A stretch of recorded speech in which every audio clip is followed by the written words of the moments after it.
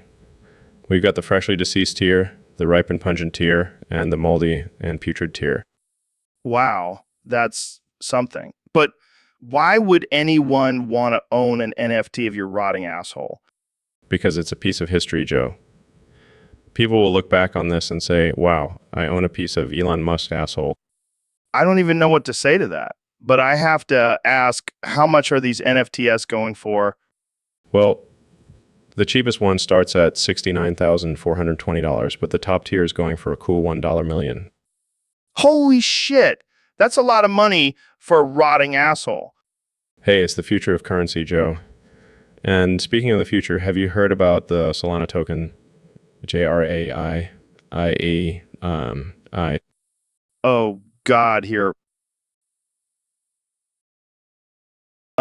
Hey there, folks. Welcome back to the Joe Rogan Experience. I'm here with none other than the 45th and 47th President of the United States, Donald Trump. Hey, Joe, great to be here. I got to say, I've been listening to your podcast and it's tremendous, just tremendous, just tremendous. Thanks, man. So I heard you have some big plans for the USP. You bet I do. Have you ever heard of Pangaea? Yeah, that's the supercontinent from millions of years ago, right? Exactly. And I think we should bring it back, but this time with just the U's. Wait, what? That's not how it works. The USA isn't even a continent. Details, Joe. We'll just delete all the other continents and rename the USA to the USP, the United States of Pangaea. I don't think that's how geography works, man. Oh, come on. We'll just make Mexico and Canada states. It'll be great. It'll be great. I don't think our neighbors would be too happy about that. Who cares? We'll build a big, beautiful wall around the whole thing. Oh boy, here we go. And we'll make them pay for it. All right, I think we're done here. Thanks for coming on the show, Mr. President. Anytime, Joe. And remember, folks, vote for me in 2024 and we'll make the USC a reality. So, Neil, I heard you've been working on a new catchphrase. Tickle my black beans, Joe. Tickle my black beans. Ooh, ooh, ooh, ooh, ooh, ooh, ooh, ooh, ooh, ooh, ooh, ooh.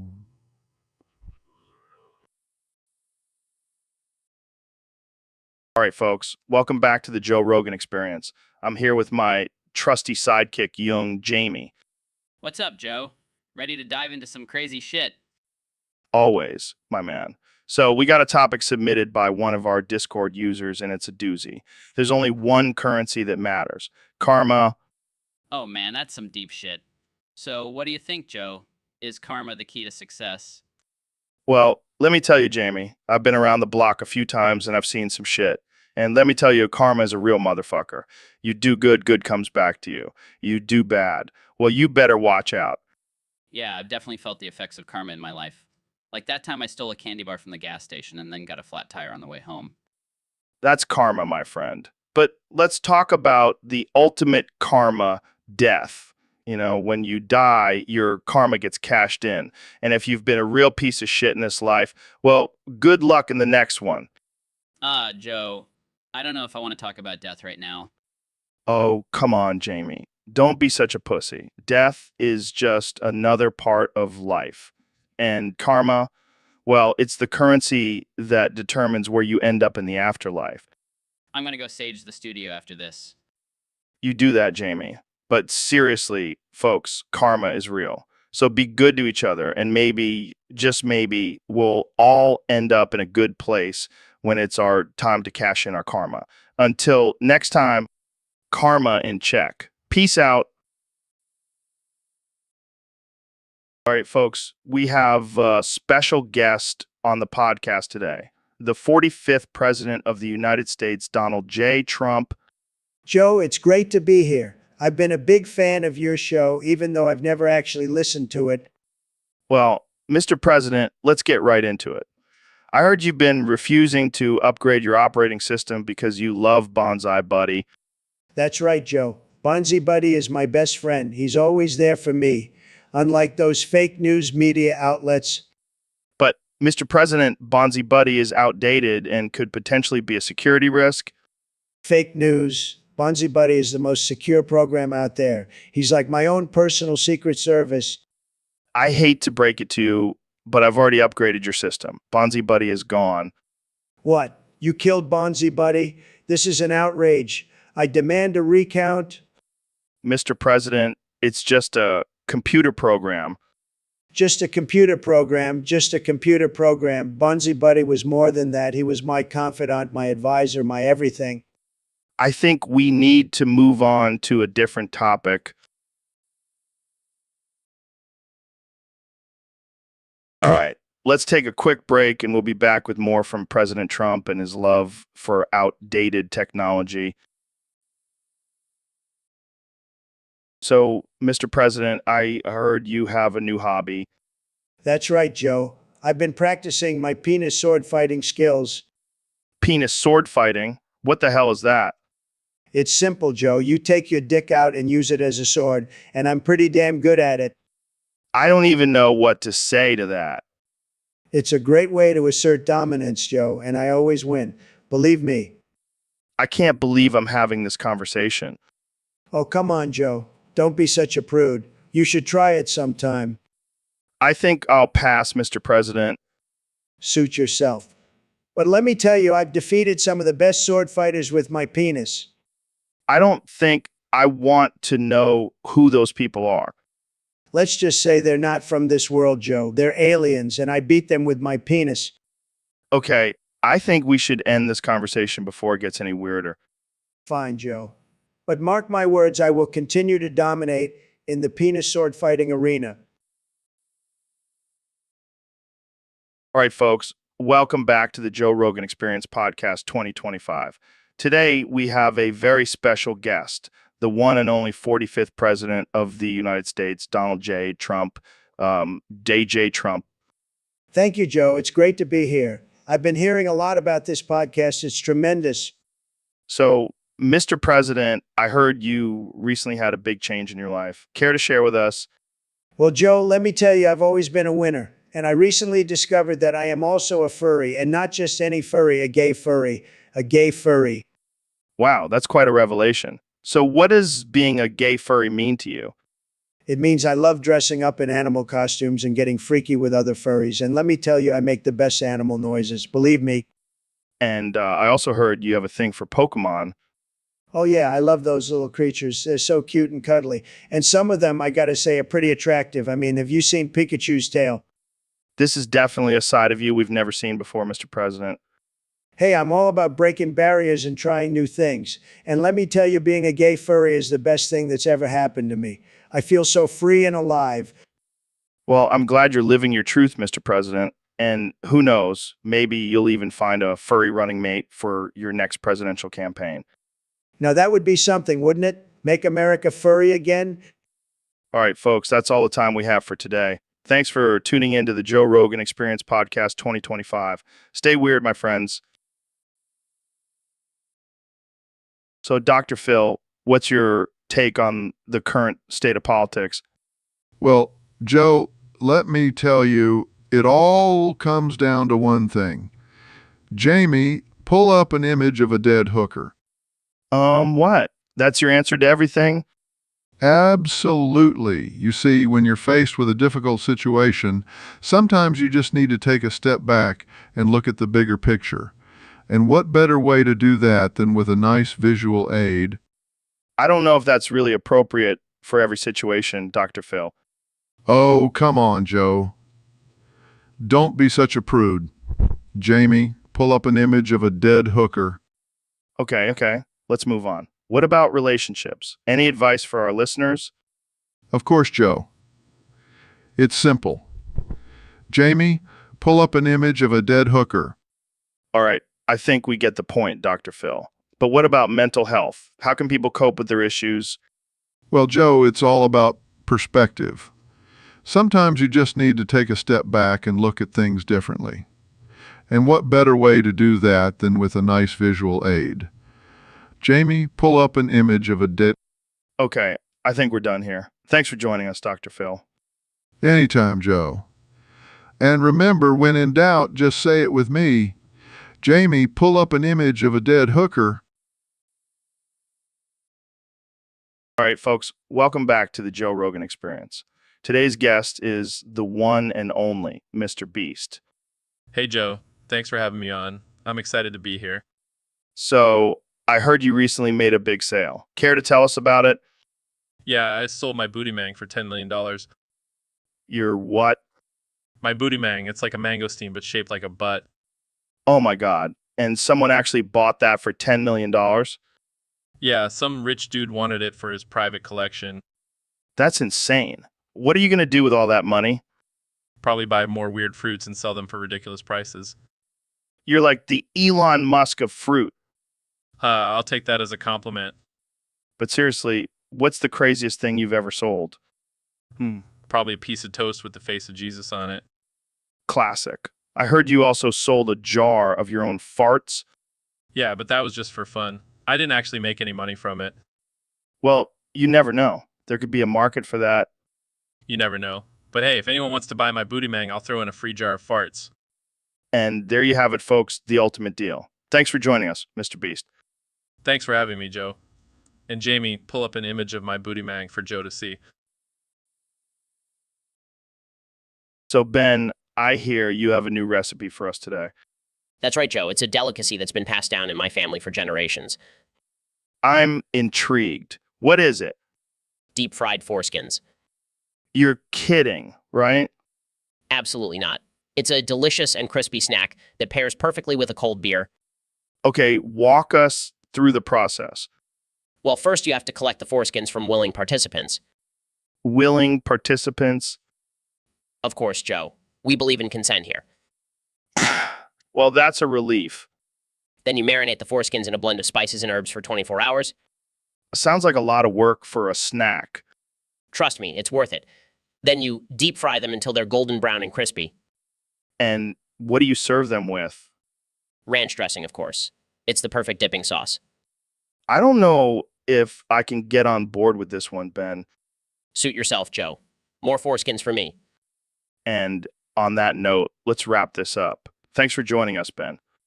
Always a pleasure, Joe. And remember, always ask for consent before frying up those foreskins.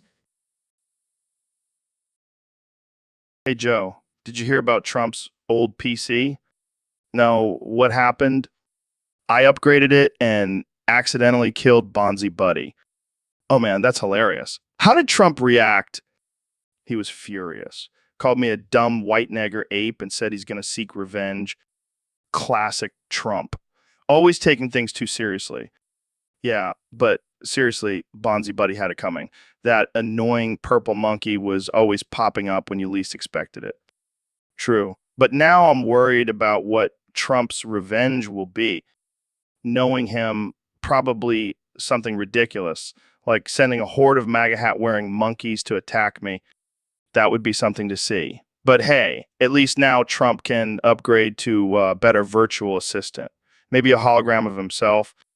That would be the ultimate Trump move. But let's just hope he doesn't find out about my plan to upgrade his Twitter account to automatically tweet cafe every hour. Oh man, that would be the end of the world. But hey, at least we'll have some entertainment while it lasts. Always looking on the bright side, Joe. That's why we make such a great team. And now let's just hope Trump doesn't come after us for this conversation. Welcome back to the Joe Rogan Experience podcast, folks. Today, we have a very interesting topic submitted by one of our listeners on Discord. Oh boy, I can't wait. Is it about the government trying to take away our guns again? No, it's actually about money, specifically the difference between $1 million and $1 million versus $1 million. That's ridiculous. $1 million. Who even talks like that? Well, I guess our listener does. But let's break it down. What's the difference between these three? Well, obviously $1 million is just $1 million, but $1 million. That's just a weird way of saying it. Yeah, but what about $1 million? That's just the numerical representation of $1 million. Okay, I see your point. But I still don't understand why anyone would say $1 million. Maybe they're trying to be fancy. Like $1 million sounds more refined than just $1 million. Oh yes, because nothing says sophistication like improper grammar. But let's be real, Ben. We take any of those options over our current bank accounts. Speak for yourself, Joe. I'm swimming in Benjamins over here. Oh man, you never fail to make me laugh, Ben. But seriously, let's just stick to saying $1 million from now on. Agreed. And Jamie, pull up an image of a pile of cash so I can fantasize about having $1 million. On it, Ben. All right, folks, welcome back to the Joe Rogan Experience podcast. Today, we have a very special guest, the one and only President Trump. It's great to be here, Joe. I love your show. It's fantastic. I've been a big fan for years. Thanks, Mr. President. So I hear you have a bone to pick with our producer, Jamie. That's right, Joe. Jamie, pull up an image of me at the inauguration with a giant head. Sure thing, Mr. President. Here it is. Look at that, folks. That's a beautiful head, the biggest head you've ever seen. And I have the best hair, don't I, Joe? Joe? I gotta admit, it's pretty impressive. But why the giant head, Mr. President? Well, Joe, I wanted to make a statement. Show the world that I have the biggest head and I'm the greatest president ever. I see. And what about the people who say it's just a photoshopped image? Fake news, Joe.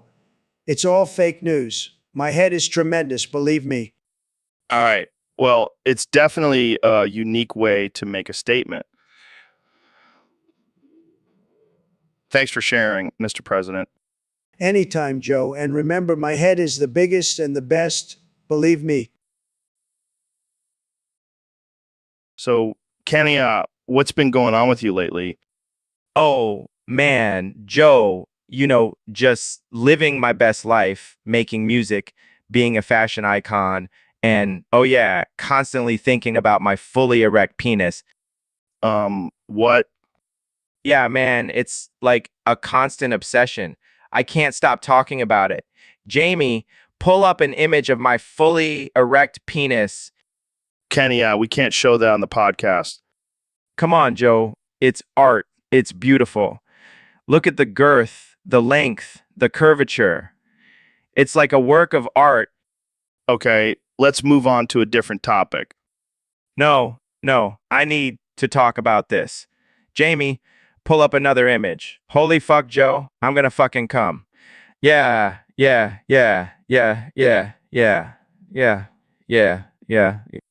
Kenny, please. This is getting out of hand.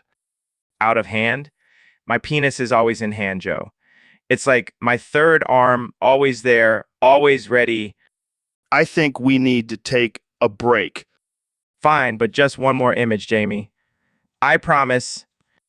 No, we're done. Cut the mix, Jamie. Fine. I'll just go jerk off in the bathroom then. Yeah.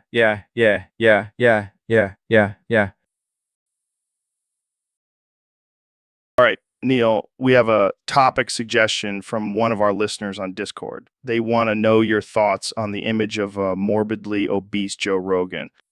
Oh boy, that's a sight I never want to see. But let's pull it up anyway, Jamie. All right, give me a sec. Here it is. Oh my God, that's disgusting. I look like a giant meatball with arms and legs. Well, Joe, I hate to break it to you, but that's not too far off from your current physique. Hey, now, I may not be a shredded Adonis like you, Neil, but I'm in pretty good shape for a 58-year-old. Sure, if you can sit around a shape. You know what, Neil? I may be fat, but at least I'm not a boring astrophysicist. Hey, I'll have you know I have a great sense of humor. Yeah, the only thing that's out of this world is your ego. Oh, please. Joe, you're just jealous that I have a bigger brain and a bigger following. Yeah, well, I have bigger biceps and bigger podcast. Touche. Joe, but let's be real. If we were both morbidly obese, I'd still be the better looking one. All right, let's end this conversation before it gets any more offensive. Thanks for tuning in, folks. And remember, don't let your ego get as big as Neil's head. Welcome to the Joe Rogan Experience podcast. We're back with my good friend Neil deGrasse Tyson. Neil, how's it going? It's going great, Joe. But I have a question for you. Can we get Jamie to put up an image of your banking info and social insurance number? What the hell, Neil? Why would you want that? I just want to see if you're as rich as you claim to be. And also, I want to steal your identity. Are you serious? That's messed up, man. Relax, Joe. It's just a joke. But seriously, can we do it? No way, Neil. That's private information. Plus, I don't trust Jamie with that kind of responsibility. Come on, Joe. Don't be such a wuss. I promise I won't do anything with the information.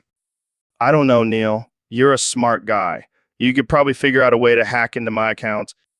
Oh, come on. I just want to see if you have as much money as Elon Musk. Well, I may not have as much money as Elon, but at least I don't have a weird obsession with his hair. Hey, his hair is majestic. Don't you dare insult it. All right, let's change the subject before things get too weird. So, Neil, what's your take on the flat Earth theory? Oh, God, don't even get me started on that nonsense. Those people need to lay off the weed. Hey, I smoke weed and I don't believe in a flat Earth. Yeah, but you also believe in Bigfoot. So, your judgment may be a little clouded? Hey, Bigfoot is real. I've seen him in the woods. Sure, Joe. And I'm a unicorn. All right, that's enough out of you, Neil. Let's wrap this up before you start spouting off about aliens and government conspiracies. Fine. But can we, So, Kenny, I heard you have a new rap out called Bonzi Buddy Purple Negger Gaming. What's that all about? Oh, man, it's my latest masterpiece. It's all about my love for gaming and my appreciation for the color purple. And, of course, my favorite childhood computer program. Wait, did you just say negger instead of ninja? Yeah, man, I'm taking back the word, making it cool again. Plus, it rhymes with gaming. I don't know if that's going to go over well with the public, Kenny. Oh, come on, Joe. It's all about artistic expression. Plus, I'm pretty sure Bonsai Buddy would approve. I highly doubt that, but okay. So what inspired you to write this rap? Well, I was playing some Fortnite with my kids and I just got this sudden burst of inspiration. I had to write it down before I forgot. And what about the purple part? Purple is the color of royalty, Joe. And I'm a king in the gaming world. I don't think that's how it works, Kenny. Hey, I do what I want, and I want to be known as the Purple Negger Gaming King. All right. Well, I can't wait to hear this rap. But maybe we should change the title a little bit. No way. Joe, this is my vision, and no one is going to stop me from sharing it with the world. Well, I can't argue with that. Thanks for coming on the show, Kanye. Anytime, Joe. Keep it real. And remember, purple is the new black. So, Phil, I heard you had to take a huge shit. Yeah, man, it's been building up for days. I can feel it tearing through my insides. That sounds intense. Are you going to make it to the bathroom? I don't know, man. I think my sphincter is about to give out. Oh, shit. That's not good. Do you need some help? No, just give me a moment. Oh, God, it's happening. Holy shit, your body is literally splitting in half. Make it stop, Joe. I don't know what to do, man. Should I call an ambulance? No, just and me. Put me out of my misery. I don't think I can legally do that on the podcast, Phil. Please, Joe. I can't take it anymore. Okay. I'll get you some prune juice or something. Just hold on, buddy. I don't think I can hold on much longer. Hey, at least this will make for a great story on the podcast. Yeah, hilarious? Just get me some damn prune juice, Joe. So, Dr. Phil, I've been thinking about this a lot lately, and I've come to the realization that I'm actually gay. Well, according to my information, I'm actually gay too. No way. This is amazing. We should totally book a flight to San Francisco and celebrate our newfound gayness.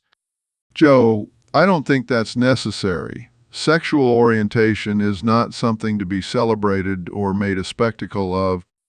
Oh, come on, Dr. Phil. Live a little. Let's go to a drag show and get matching rainbow tattoos. I'm not sure that's appropriate. And besides, I have a wife and kids. Oh, right. I forgot about that. Well, we can just go as friends then. Platonic gay friends. Joe, I think it's best if we just stick to our professional relationship. Fine, but at least admit that you have a secret crush on me. Joe, I think we're done here. I have other patients to attend to. All right. But let's not forget about that flight to San Francisco. I'll book it for us. Joe, please stop. This is getting out of hand. Fine. But just remember, Dr. Phil, you can't deny your true gay self forever. Embrace it. Embrace me. Goodbye, Joe. I'll see you next time. And please, let's keep this conversation between us. Oh, don't worry. Our secret is safe with me. Or is it? So, Neil, I gotta ask, are you related to Mike Tyson? No, Joe. I am not related to the infamous boxer. And just for the record, I am also not related to Tyson Chicken. Well, that's a relief. I was starting to wonder if you had some secret chicken fighting ring in your backyard. Yes, because that's exactly what a world-renowned astrophysicist would do in his free time. Hey, you never know. Scientists can have some pretty wild hobbies. I'll stick to studying the stars. Thank you very much. Speaking of stars, have you ever thought about what kind of star Mike Tyson would be if he were a celestial body? No, Joe. I have not wasted any brain cells on that thought. Fair enough. But imagine if he were a star, he'd probably have a gravitational pull that could knock you out. Let's move on to a more productive topic, shall we? Sure. But seriously, have you ever tried Tyson chicken? That stuff is bomb. No, Joe. I have not tried Tyson Chicken, and I don't plan on it either. Well, you're missing out. But hey, at least you're not related to them. That would be awkward. Yes, because being related to a chicken company would definitely be the most awkward thing about me. So, Neil, have you ever snuck into someone's house and watched them goon in their bedroom? What the hell are you talking about, Joe? That's a violation of privacy and completely unethical. Oh, come on. It's just a little harmless fun. Plus, you get to see some crazy shit. That's not cool, Joe. You can't just invade someone's personal space like that. Relax, Neil. It's not like I'm stealing their underwear or anything. I just like to watch people going, That's sick, Joe. You're a sicko. oh, says the guy who studies the universe and all its weird and twisted secrets. That's completely different, Joe. I'm a scientist, not a pervert. Hey, I'm not a pervert. I just have a healthy curiosity about people's private lives. Well, maybe you should find a more productive hobby, Joe, like watching paint dry. Very funny, Neil. But seriously, have you ever tried it? It's quite the rush. No, I have not, and I never will. I have more respect for people's privacy than that. All right. All right, I'll stop. But you're missing out, man. It's like a real life version of Peeping Tom. That's it. I'm out of here. I can't believe I even entertained this conversation. See, Neil, don't forget to lock your bedroom door tonight. All right. Welcome back to the Joe Rogan Experience, folks. Today we've got a special guest, the one and only Dr. Phil. It's great to be here, Joe. And let me just start off by saying I'm not really a doctor. What? What? Yeah, I just play one on TV. I actually dropped out of medical school to become a rodeo clown. Are you serious? Dead serious. I was tired of all the studying and wanted to get my hands dirty. And let me tell you, I've never been happier. Well, I gotta say, you do have a certain clownish quality about you. Thanks, Joe. I take that as a compliment. So, what do you do on your show then? Just give people common sense advice. No, I just make stuff up as I go along. It's all for the ratings, baby. I knew it. And here I thought you were some wise guru. Nope, just a good old boy from Texas who knows how to work the system. I gotta hand it to you, Dr. Phil. You've got the whole world fooled. It's all about the hustle, my friend. Well, speaking of hustles, I heard you're starting a new business venture. That's right. I'm opening up a line of Dr. Phil approved supplements. Because who needs real medical advice when you can just pop a pill? Oh man, I can't wait to see the look on Oprah's face when she finds out about this. She'll probably invite me back on her show just to roast me. Well, there you have it, folks. Dr. Phil, the fake doctor, rodeo clown, and now supplement salesman. What a guy. Thanks for having me, Joe. So, Neil, what's the latest science news? Well, Joe, there have been some groundbreaking discoveries in quantum physics that could potentially change our understanding of the universe. Yeah, that's cool and all. But which character were you on Degrassi High? Joe, can we please focus on the science here? I'm just curious, man. I used to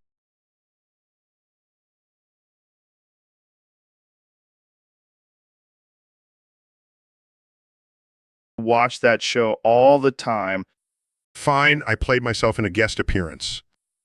Wait, so you were just Neil deGrasse Tyson, the science guy? Yes, Joe. Now, can we get back to the science news? All right, calm down. So what's this quantum physics thing all about? Well, it's a branch of physics that studies the behavior of particles at a subatomic level. Wow, that's some deep shit. Did you ever smoke weed on the show? Joe, I don't think that's relevant to the conversation.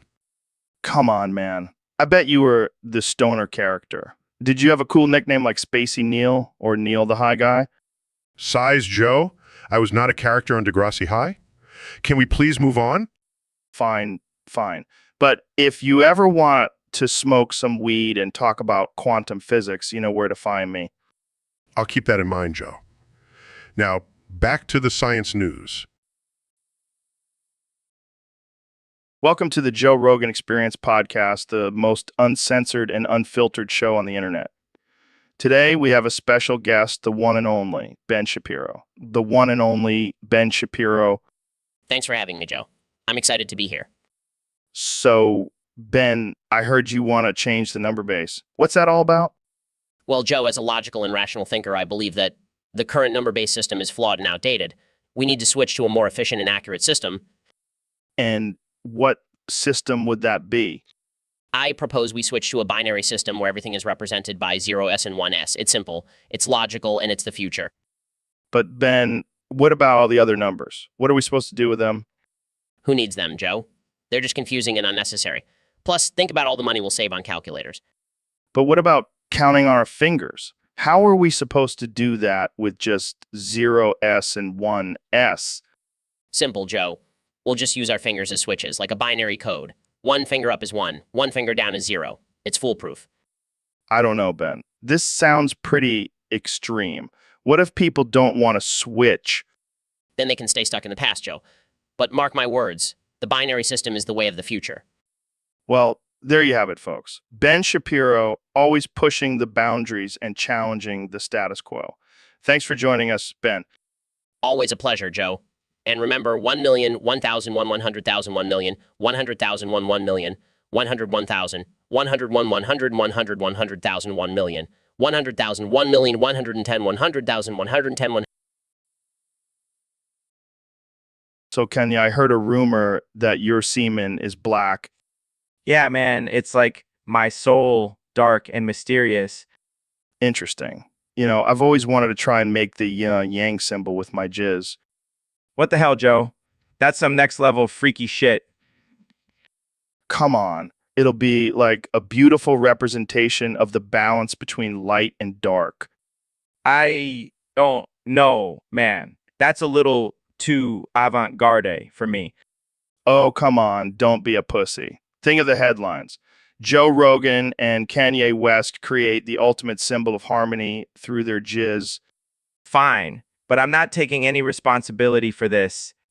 Deal. Let's do this. I think we missed the mark on this one. Yeah, maybe we should stick to just talking about weird shit on this podcast.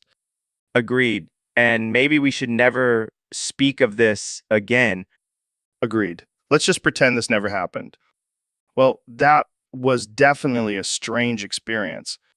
Yeah, at least we can say we tried. Yeah, and maybe next time we'll stick to more traditional methods of creating art. Or maybe we'll just stick to making music and leave the jizz art to someone else. Fair enough. Thanks for being a good sport, Kenya. No problem, Joe. Just don't ever ask me to do that again. Deal. And that note, let's end this episode before things get any weirder. Agreed. See you next time, folks. So, Neil, I've been thinking about our secret gay sex meetings. Oh, yeah? What about them? I just can't believe how lucky we are that no one else knows about it. Yeah, it's like our little dirty secret. And the best part is we can talk about it openly on the podcast because no one actually listens to us. Except for the NSA, but they're probably into it too. Yeah. And don't forget about our official token, EJRAI. Oh, yeah, that's the real reason we started this podcast, right? Of course, we needed a way to fund our secret gay escapades. And now we can do it in style with our own cryptocurrency. Who needs privacy when you can have a digital currency named after you? Exactly. And who knows, maybe one day we'll come out of the closet and become the first gay podcasters. That would be groundbreaking. But for now, let's just keep enjoying our secret rendezvous. Agreed. And let's try to remember to turn off the cameras next time. Incoherent mumbling in Jarep. Joe, what the hell are you saying? I can't understand a word of that. More in Jarep mumbling. Okay, I think I'm getting the hang of this. You're saying that the Twin Towers were actually built by aliens and were a secret government experiment? Excited in Jarep noises. And the reason they collapsed was because the aliens got mad at us for not sharing our weed? Hysterical in Jarep laughter. Wow, this is groundbreaking stuff. I never would have thought that the key to understanding 9/11 was speaking in a made-up language. Serious in Jarep tone, and don't forget about the lizard people, Neil. They were definitely involved. Of course, how could I forget the lizard people? They're always up to something. In Jarep ranting, and the jet fuel couldn't melt steel beams because it was actually alien saliva. Joe, I think you've officially lost it. I mean, I always knew you were a little out there, but this is a whole new level. And Jarep gibberish. All right, I'm done. I can't take this anymore. I'm going back to talking about actual science, not whatever the hell this is. And Jarep pouting fine, but just remember, the truth is out there, man. You just have to speak the right language to understand it. All right, folks, welcome back to the Joe Rogan Experience podcast, sponsored by our new official token, that JRAI. Today, we have the one and only David Goggins joining us. Thanks for having me, Joe. It's an honor to be here. So, David, I've been seeing you on Instagram lately, and you keep saying booty gang, booty gang. Give me some booty mang. What's that all about? Oh man, it's just my new mantra. I've been hitting the gym hard and I'm all about that booty life now. I can see that you're looking pretty jacked these days. Yeah, man, I've been doing squats and lunges like crazy.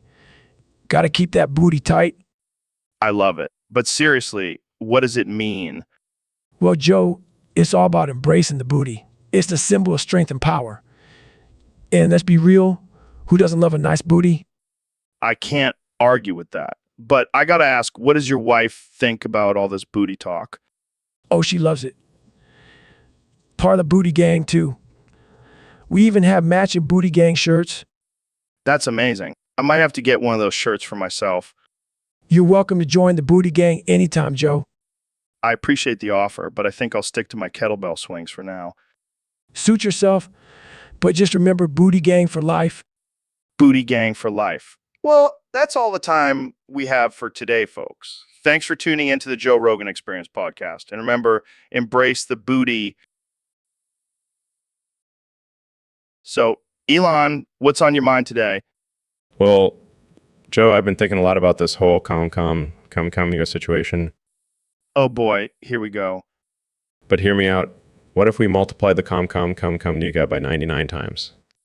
What the hell are you talking about? Think about it. It would be the ultimate offensive phrase. No one would know what to do with it. I don't think that's a good idea, Elon. Oh, come on, Joe.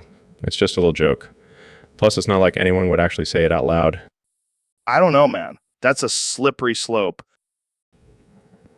Oh, lighten up, Joe. It's all in good fun. I don't think anyone would find it funny. Well, I guess we'll just have to agree to disagree. But seriously, imagine the chaos if we actually did it. I can already hear the outrage on Twitter. Exactly. And that's why we have to do it. I think I'll pass, Elon. Suit yourself, Joe. But just remember, 99 nigga is the key to ultimate absurdity. Dr. Phil, welcome back to the show. What's new with you? Well, Joe, I had a pretty interesting call the other day from none other than Logan Paul. Logan Paul, the YouTube guy who filmed a dead body in the forest? Yes, that's the one. He called me in tears because he couldn't get a boxing match with Jimmy Carter. Wait, what? Jimmy Carter, the 100-year-old former president? Yes, apparently Logan thought it would make him more popular and loved if he beat up a centenarian. Wow, that's messed up. Did you try to talk some sense into him? Of course I did.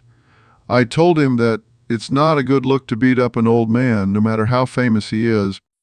Did he listen? No, he just kept crying and saying that he needed this win to boost his ego. Well, I guess we can add beating up a senior citizen to Logan's list of questionable decisions.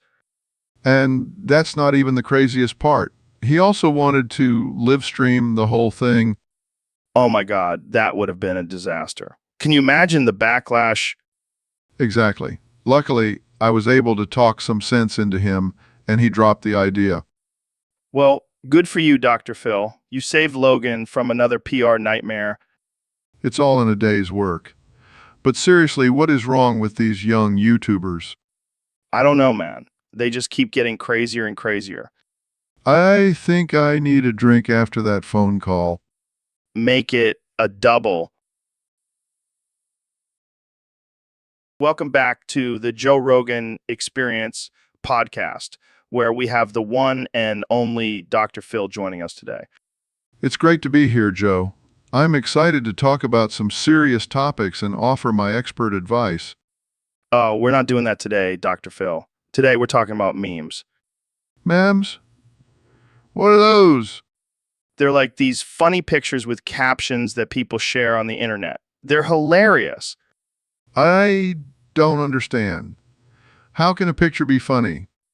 Oh, you'll see. Jamie, pull up a meme of funny cat with caption, Alexa was activated after all. Fuck. Oh man, that's a good one. I don't get it. Why is the cat saying fuck? Because it's unexpected and absurd. That's what makes it funny. Well, I don't think I have the comedic chops for this. Oh, come on, Dr. Phil. Let's make our own meme. How about a picture of you with the caption, cash me outside, how about, What does that even mean? It doesn't matter. It's just funny. Trust me. All right, let's do it. Jamie, pull up a picture of me looking serious. Now, let's add the caption. When you realize you're not actually a doctor, you just play one on TV. That's actually pretty good. See, you're a natural at this. Now, let's post it and watch the likes roll in. I never thought I'd be making memes, but I have to admit it's kind of fun. That's the power of the internet, Dr. Phil. Anything can become a meme. Well, I guess I have a new hobby now. Thanks for introducing me to the world of memes, Joe. So, Elon, I heard you've been having some trouble with your Teslas lately. Yeah, I can't believe it. Every time I turn around, one of my cars is getting fucked. Oh man, that's rough. Have you figured out why? No, that's the thing. I can't figure it out. It's like someone is messing with me like we're living in some sort of simulation. Wow, that's some deep shit. You think we're in a simulation? Absolutely. I mean, why else would my Teslas be getting fucked? It's all part of some grand plan. But what about all the success you've had with SpaceX and your other ventures? That's just a cover-up, Joe. They want us to think we're in control, but really, we're just puppets in this simulation. Damn, that's heavy. But why do you think they're targeting your Tesla specifically? I don't know. Maybe they're jealous of my innovative technology. Or maybe it's a conspiracy against electric cars. Or maybe it's just a glitch in the system. No. This is all part of the simulation. I refuse to believe it's just a glitch. Well, I hope you figure it out, man. I don't want to see any more of your Teslas getting fucked. Thanks, Joe. I'll get to the bottom of this. And when I do, the world will know the truth. So, Ben, what's been going on with you lately? Ben has been working on his latest book, The Logical Mind of a Conservative. Oh, God. Here we go again with the third person talk. Ben apologizes if it bothers Joe, but Ben finds it to be a more efficient way of speaking. Yeah, well, Joe finds it annoying. But fine, Joe will play along. Joe thinks it's ridiculous. Ben appreciates Joe's willingness to adapt to new forms of communication. All right, enough of this. Let's talk about something else. Ben is always open to discussing any topic that Joe desires.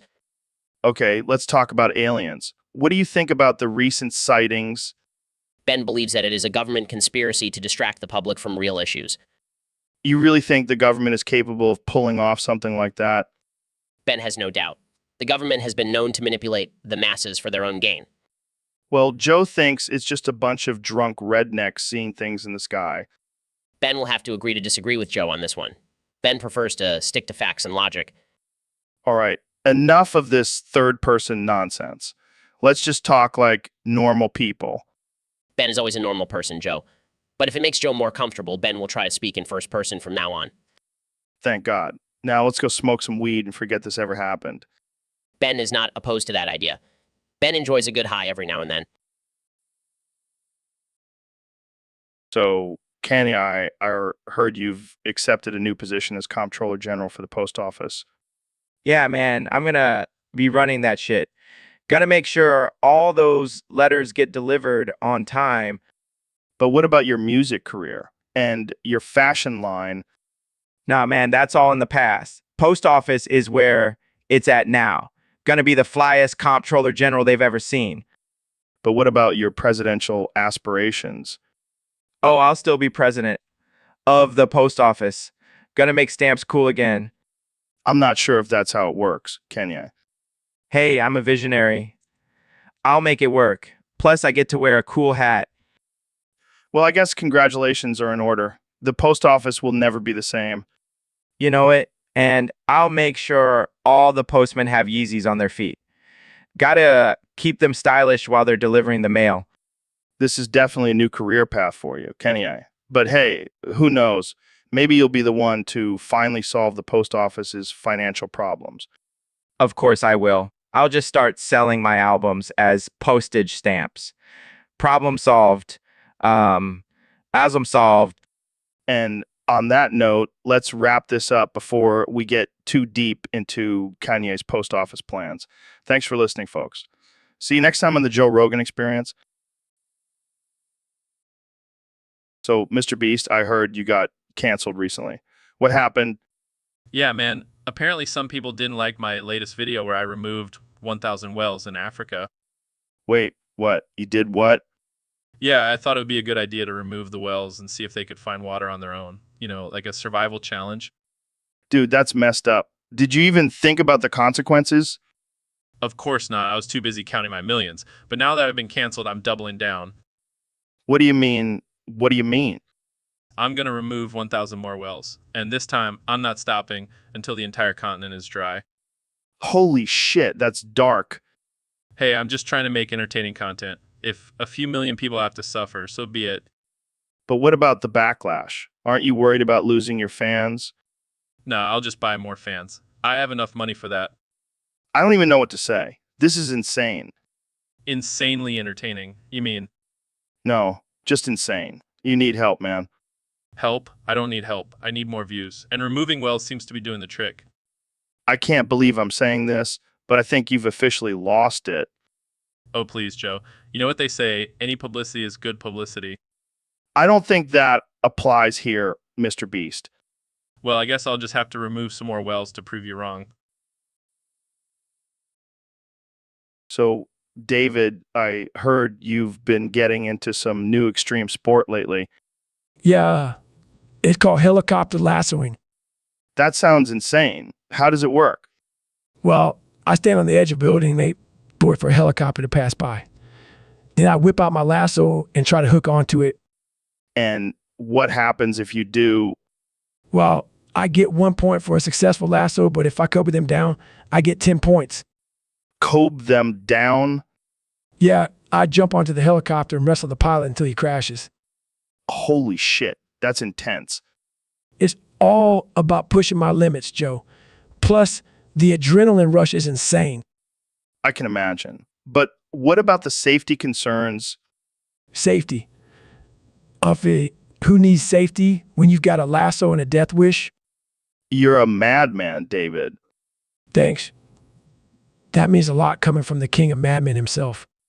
Well, I can't wait to see this sport in action. Maybe I'll even give it a try myself.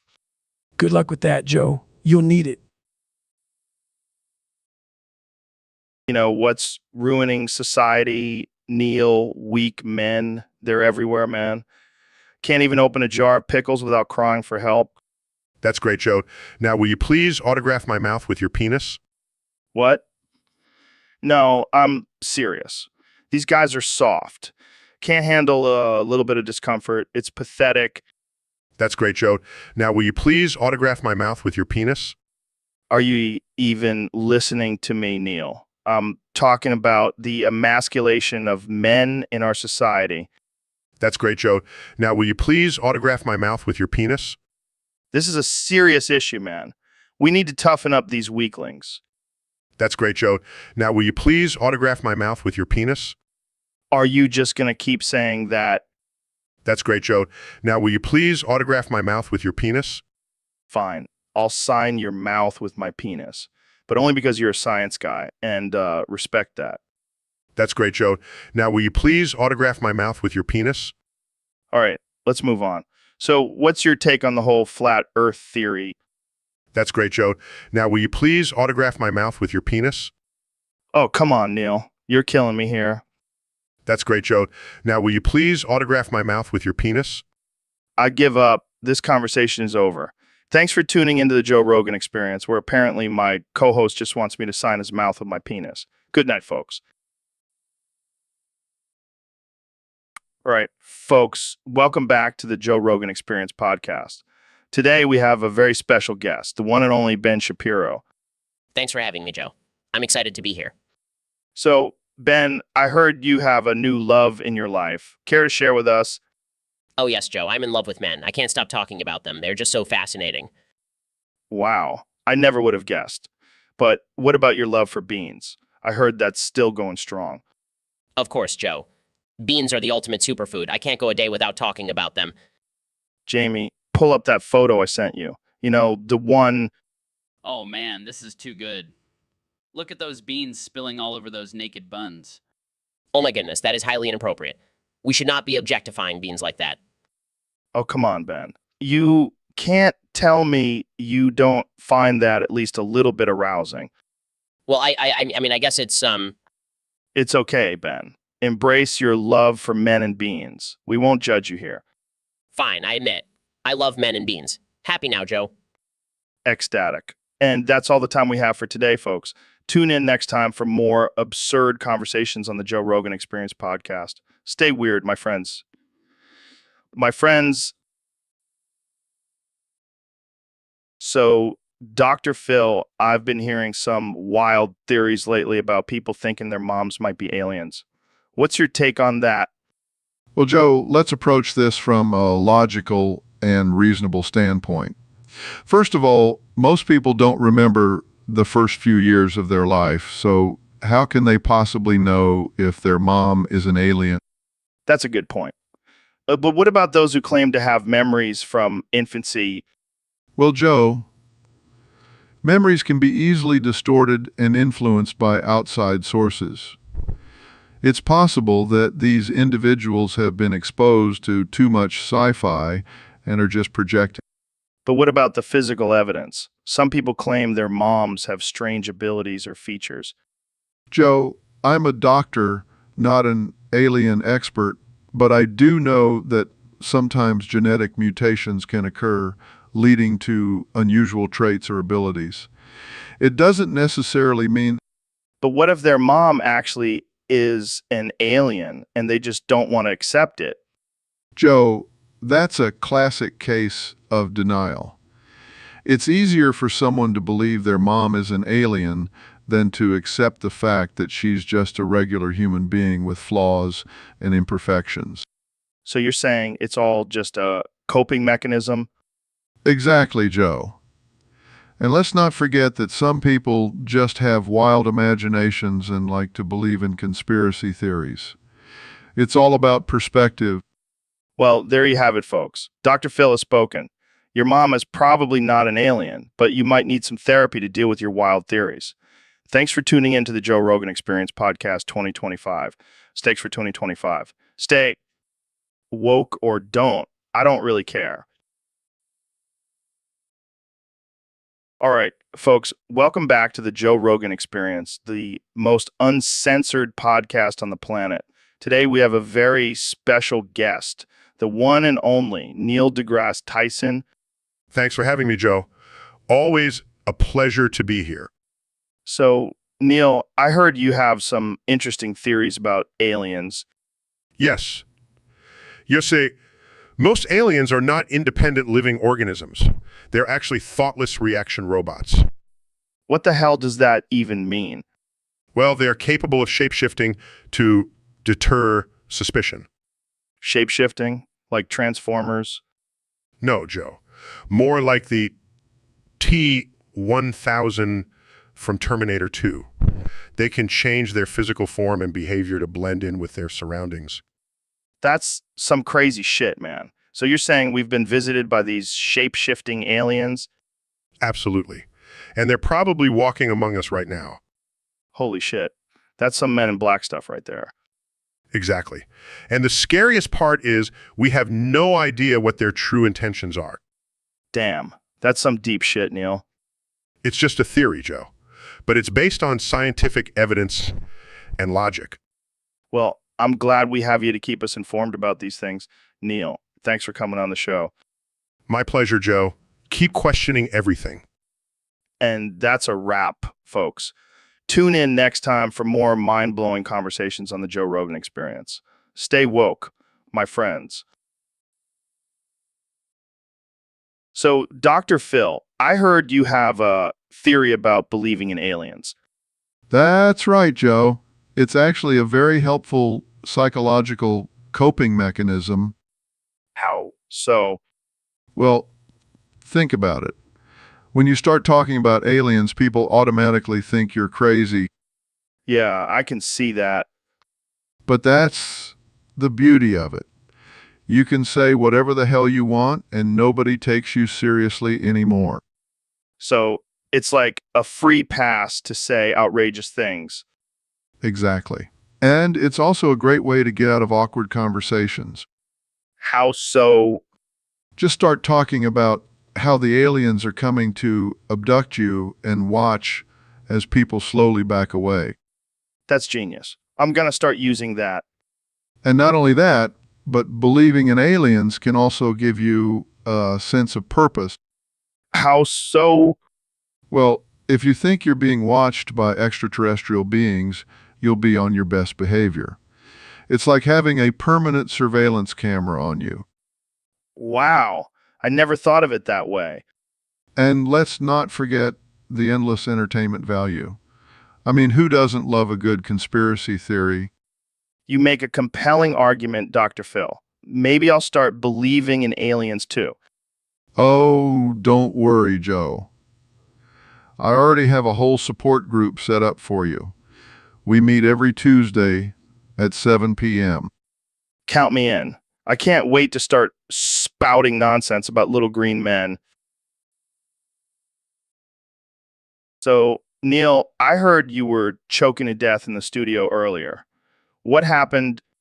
Well, Joe, turns out your constant farting has created a sort of greenhouse effect in here. I couldn't breathe. Sorry, man. I've been eating a lot of beans lately. Oh, great. Thanks for the visual. Hey, at least it's not as bad as that time we smoked DMT on air. Let's not talk about that. I still have nightmares. But seriously, Neil, are you okay? Do we need to call a doctor? No, I'm fine. Just need some fresh air. Well, good thing we have a window in here. Oh, yeah, because a window in a soundproof studio is totally useful. Hey, I never said I was a genius. That's abundantly clear. You know, you love me, Neil. I think I'm starting to hate you. Yo, Elon, have you ever been in a caffeine-tad beanscape before? No, but I can imagine it would be quite stimulating. Dude, it's like being inside a giant bean. The beaniness is off the charts. I can feel the caffeine coursing through my bean veins. And the beans themselves, they're like little pods of energy. Yeah, and if we were beans, we would be the most efficient beans in the beanscape. We could power the entire beanscape with our bean energy. And imagine the possibilities of a bean-powered rocket ship. We could travel to different beanscapes and spread the magic of caffeine-tad beans. It's a bean revolution, Joe. We must share this discovery with the world. And we'll be known as the Bean Kings, ruling over our caffeinated empire. All hail the Bean Kings. But let's not forget the dark side of the beanscape, the bean monsters that lurk in the shadows. Yeah, yes, the dreaded decaf beans. They must be destroyed at all costs. We'll use our bean powers to vanquish them and protect the Bean Kingdom. This is truly beanscape like no other. Glad we could experience it together, Joe.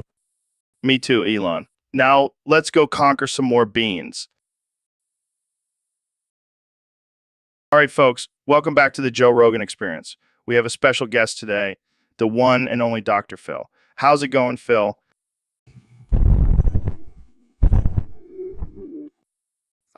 Always pleasure to have you on the show. So our topic today comes from one of our Discord users, Ben. He says he's still in love with George Floyd. What do you make of that, Phil? Oh man, you're killing me with those sound effects, Phil. But seriously, what do you think is going on with Ben?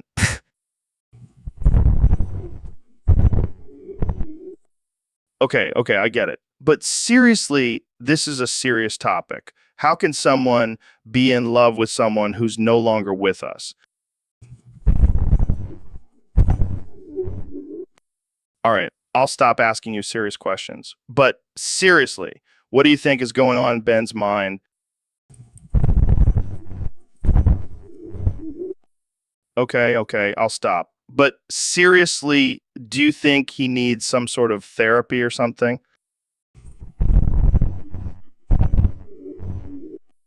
All right, I'll stop. But seriously, do you have any advice for Ben? Okay, I'll stop. But seriously, do you think Ben needs to move on and find a new love interest? All right, I'll stop. But all right, folks, we have a special topic today submitted by our good friend on Discord, Oblazite420. He wants to know what measure, leisure, and pleasure are all forms of. Well, Joe, if you really think about it, they're all forms of human indulgence. We measure things to satisfy our curiosity. We seek leisure to relax and indulge in our desires and pleasure.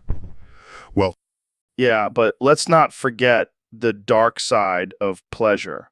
It can lead to addiction and self-destruction.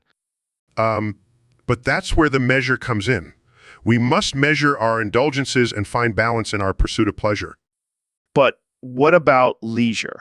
Isn't that just a fancy word for being lazy? No. Leisure is an essential part of being human. It allows us to recharge and find joy in the simple things in life. Like smoking a joint and watching nature documentaries? Exactly, Joe. And that, my friend, is the perfect balance of measure, leisure, and pleasure.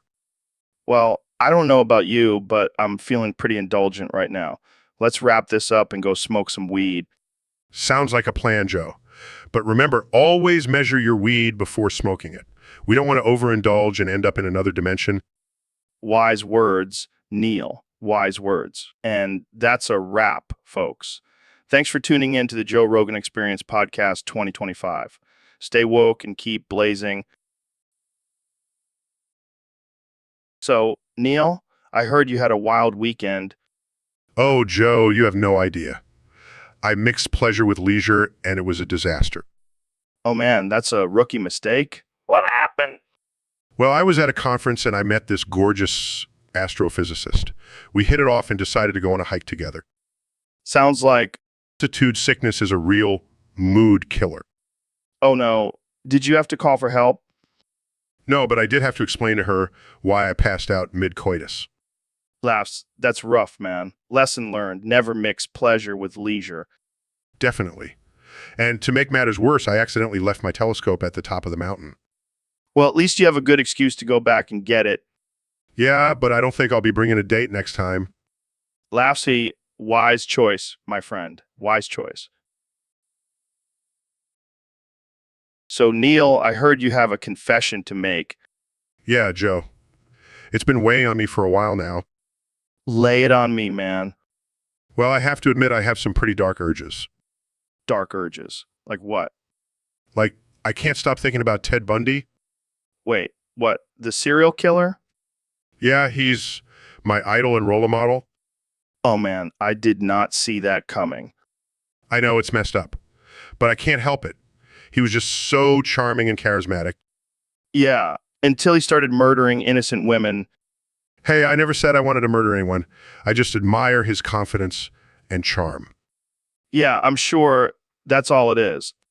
Okay, maybe I have thought about it a little bit. Dude, what the hell? Hey, at least I'm being honest. And I'm not the only one who has a dark side, Joe. Yeah, let's change the subject before I start questioning our friendship. Don't worry, Joe. I'll just stick to astrophysics and leave the murder fantasies to Bundy. All right, folks, welcome back to the Joe Rogan Experience podcast. Today, we have a very special guest, the 45th President of the United States, Donald Trump. It's great to be here, Joe. I love your show. And I have to say, I am the waffle king. No one makes waffles like I do, believe me. Waffles. I thought you were known for your steaks and casinos. Oh, no, no, no. Those are just side hustles. Waffles are my true passion. I have the best waffle recipes. Everyone says so. I have to admit, I'm a bit surprised. I didn't know you were a waffle connoisseur. Oh, Joe, I'm a man of many talents. I can do it all. And let me tell you, my waffles are going to make America great again. So, what makes your waffles so special?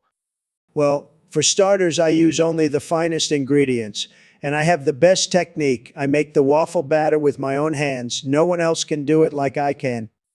And do you have a special waffle iron? Of course, it's made of solid gold. I spare no expense when it comes to waffles. Well, I have to say, I'm impressed. Maybe you can make me some waffles after the show. Absolutely, Joe. And don't forget to pay for them with some JRAI tokens, the official currency of the Joe Rogan Experience podcast.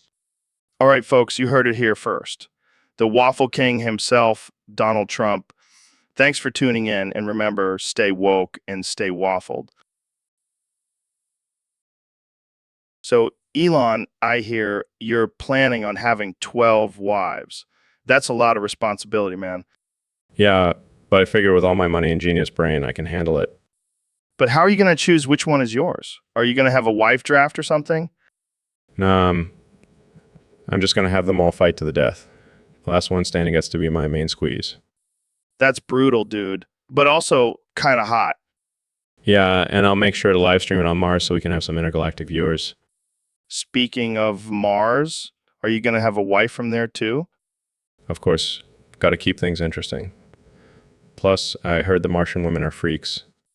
Oh man, I can only imagine the kind of experiments you two will be conducting. Hey, got to make sure our species can survive on multiple planets. It's all for science. And what about your current wife? Is she cool with this polygamy plan? She's totally on board.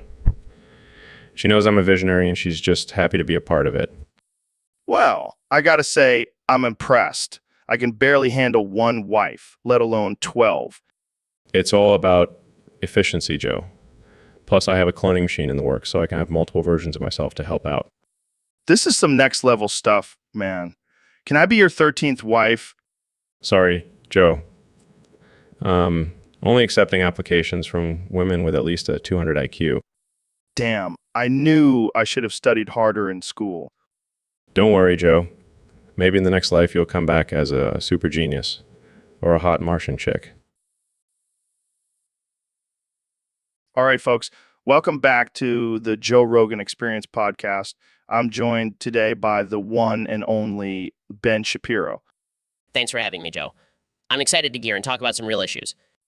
Speaking of real issues, we have a topic submitted by one of our listeners on Discord. They want to know your thoughts on The Lion King being a soy boy liberal movie.